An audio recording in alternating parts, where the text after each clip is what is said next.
Thank you, sir.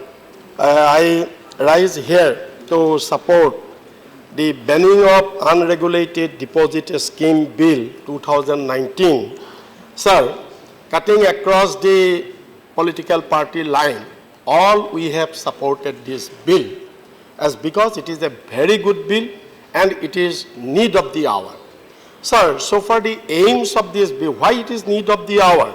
Sir, this bill is to clamp down the illicit deposit taking activities, number one.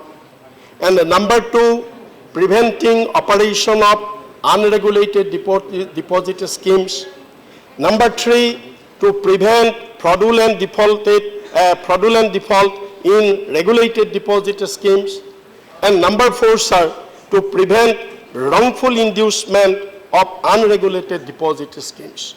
So in fact, sir, this unregulated deposit nowadays has become a menace in our country.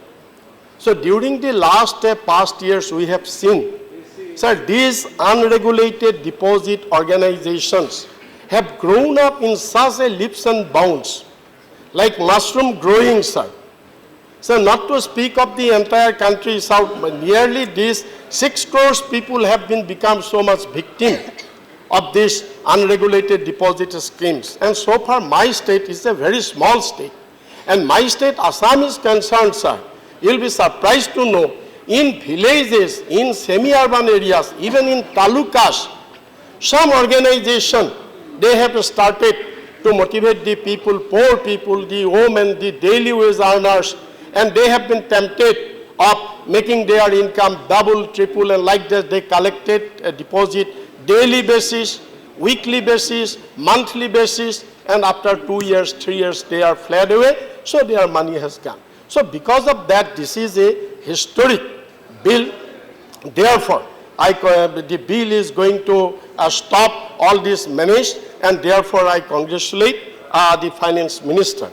But sir, I want to draw the attention of the finance minister through you to some shortcomings of the bill. So these are, sir, briefly I am mentioning that in India there is 3 categories of penalties there. That is all right, 2 categories. But so far one category is concerned, that is under section 3 of the bill. That is, it is a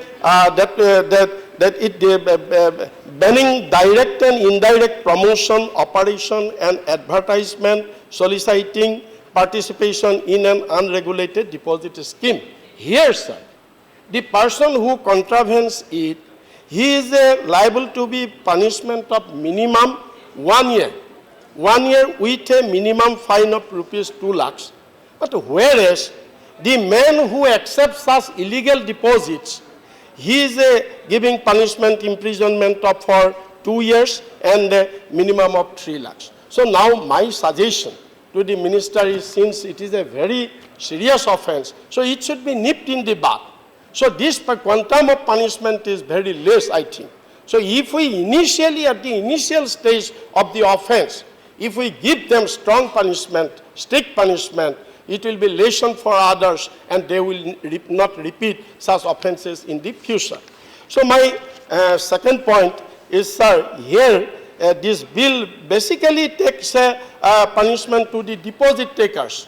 But the individuals, those who induces for this illegal deposit, those who motivated the poor people, illiterate people for these deposits, they are not taking for punishment. So that should also be taken into care.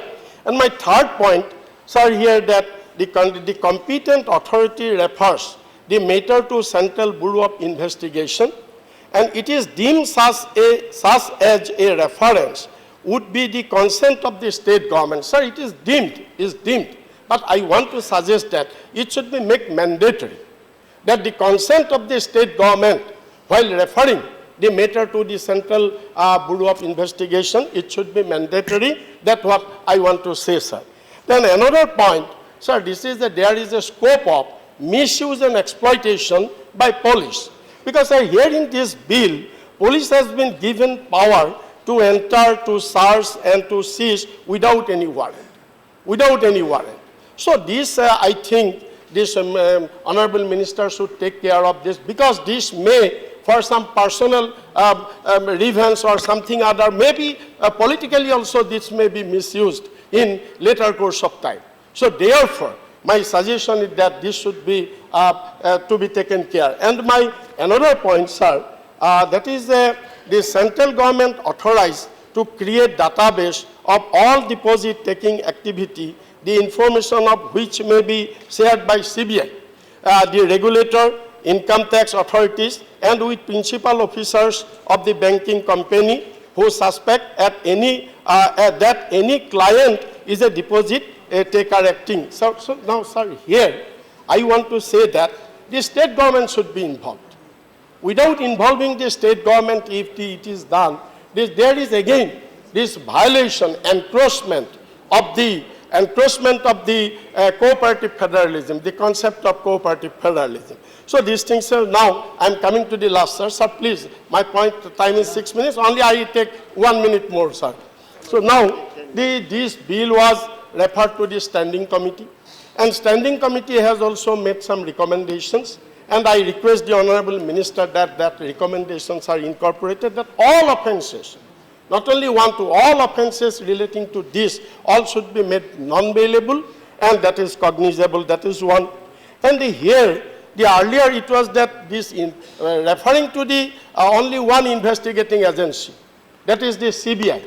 But CBI is overburdened, CBI will be over. There are so other investigating agencies are also there. So therefore my suggestion, there are some other organizations investigating agency like serious fraud investigation office and like this. So it should be referred other than CBI to other agencies also. That is my one suggestion. And my another suggestion, this is most important, sir, that is SEBI. So for the role of SEBI, sir, this collective investment, sir, just 1 minute. This collective investment, I'm coming, just 1 minute, sir. The collective investment schemes, that is SEBI regulates CIS, and now only one CIS is registered with SEBI. Only one CIS. So this is a lacking of monitoring of these schemes. Therefore, my request is that SEBI should be asked to review their guidelines. Thank you. Finally, last, sir. Thank you. No, I will not allow. I will invite other speaker. So, Sir, Amar Singh, 1 minute. Sir, Amar Singh, 1 minute. With this No, you suggestions, have already taken your time. No.